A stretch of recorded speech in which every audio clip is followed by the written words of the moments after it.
Hey everyone, this is a podcast style. First off, I just want to say, as women, our work is never done. Never. My mom used to say that, and I always used to ask her, why do you say that? She said, you will see. You will see as you grow up. She was right. Our work is never done. We're young, we run around, we play, we get to high school or sometimes middle school, and then we have like a part-time job. You grow up, you have a job, you either go to college, community college, university, or no college, or sometimes no education, and it's just a high school education, and that's it. And back in the day, most of these women did not even have any type of education, but they made things work. They were either housewives, or they went out there and toiled the soil to grow garden, or they went out there to work 3, 4, 5 different odd jobs to make ends meet. Tough times. And when they finish all of them, they get home. If they had a partner, a husband, significant other, they had to do their job in the bedroom. So again, the work is never done. Now, in this day and age, some of us get to stay home as housewives, family or elder care, taking care of the children, and then we get lost in between all of that, being a wife, being a caretaker, being the mother, the father. Sometimes in some household, you're the mother and the father and everything else. We get lost in the shuffle, and we forget and we neglect to take care of ourselves. And we become resentful and angry and mad, and we let ourselves go. We find pleasure in food, in booze, in smoking, in drinking, in laying down in bed and don't want to move, in depression, anxiety. I mean, you name it, we get lost. Mental illness, we get lost in this thing because sometimes it's just so much easier to get lost than to try and find out who we truly are.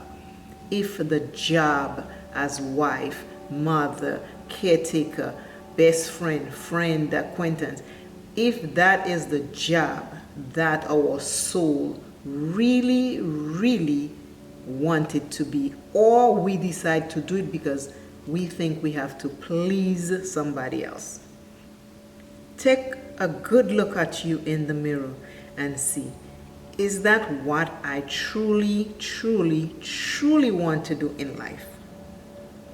Do I want to be a mother? Not everybody wants to be a mother. Not everybody were born to be mothers.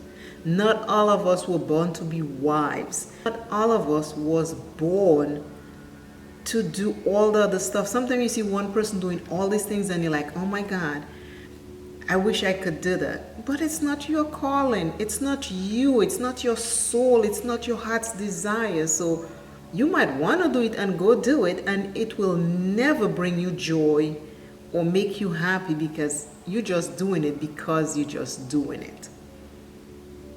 Reflect on the inside.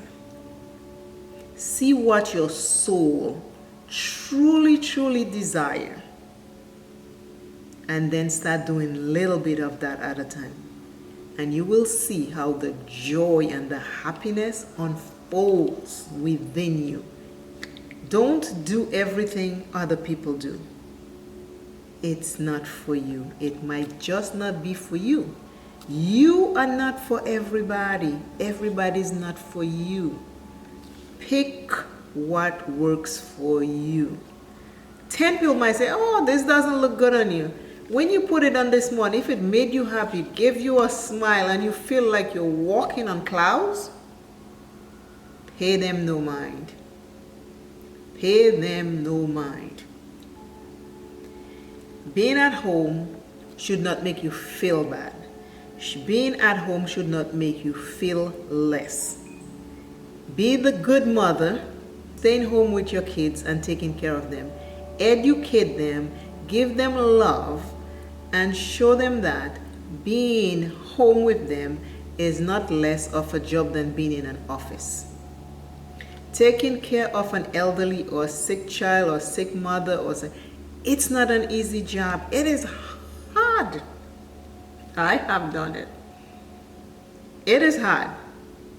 Whether you do it for a month, 2 months, a year, 6 months, for however long, it is hard. It is quick for you to lose yourself and pay all attention to the person who is sick or elderly and then you forget yourself.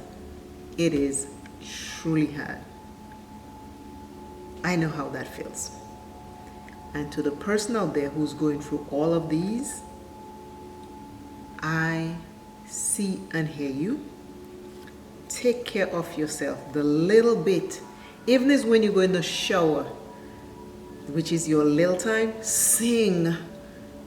Be happy, smile, think of good thoughts so you can regroup. So when you step out that shower, you know there's a whole world waiting for you, either for you to cook, clean, sweep, mop, laundry, wash dishes, put dishes away, or they just want to talk to you, lean on you.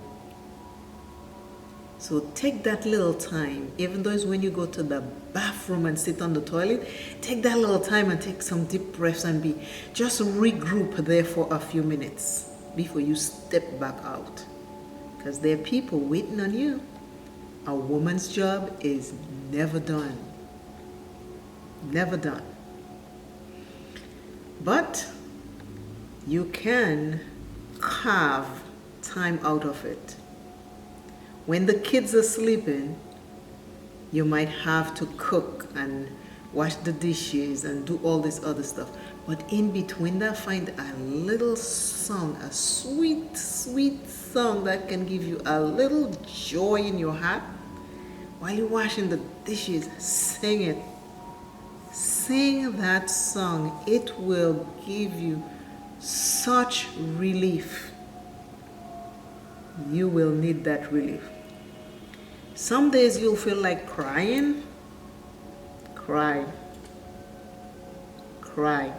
Some days you will feel like crying, and the tears will come, and they will just keep running.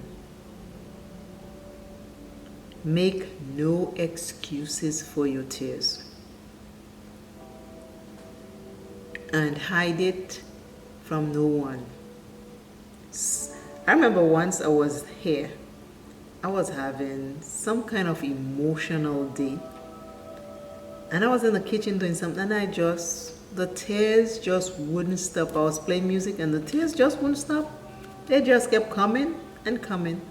And I'm washing dishes and the salty tears are running down to my lips. One of my sons walked in and he said, "Mom, is everything okay?" I said, "Oh yeah, all is well." You know why they were not worried? Because as children, when they're growing up, I say, if you're hurting and you feel like crying, cry. Men, boys, women, children, we all cry. Some cry in their closet, some cry in their pillows at night, some cry outside, some cry inside. Cry. No shame and no explanation. No sorry, no none of that stuff. Do it if you gotta. Because we as women, we have to do everything. We are the mother, we are the father, we are the husbands, we are the wives, we are the counselor, we are the doctor, we are the nurses, we are, you name it, we're astronauts, we don't even know it. We are the swimming instructor. We are the be careful when you step out that house. Please be careful. I tell my kids, be careful on the government road, please. Something I tell them every time they tell me bye, they live in the house. Other parents have it tougher than others. Some of us have it easier than others. but we still have it. We still have it. This podcast can go on forever because I can talk and encourage you all day. If you want me to talk on another topic, let me know in the comments. Tell me what topic you want me to talk on, because I can sit and talk about us women and what we have to do all day long. All day long, because we're always constantly doing it. And at the end of the night, before we lay down, we check every door to make sure it's closed. We pray on everybody who's in the house. And then we pray on us and we lay down. And then we're up to do it all over again the next day. So, I am signing off saying, as women who do a lot, and sometimes we don't get the thank yous or the appreciations that we think we deserve, you appreciate yourself for you. You thank yourself for waking up this morning and taking care of the kids, taking care of the house, taking care of the husband, taking care of the partner, taking care of you. And be satisfied with this. Be satisfied with that. Take your hand, pat yourself. So when somebody else comes and pat you, it makes it double better. But in the meantime, while nobody's patting you on the shoulder, pat yourself. And feel good. And find motivational words to clean the cobwebs that are building up inside. Because every time you put a negative word, and you don't put a positive to tear it down, you are building a web.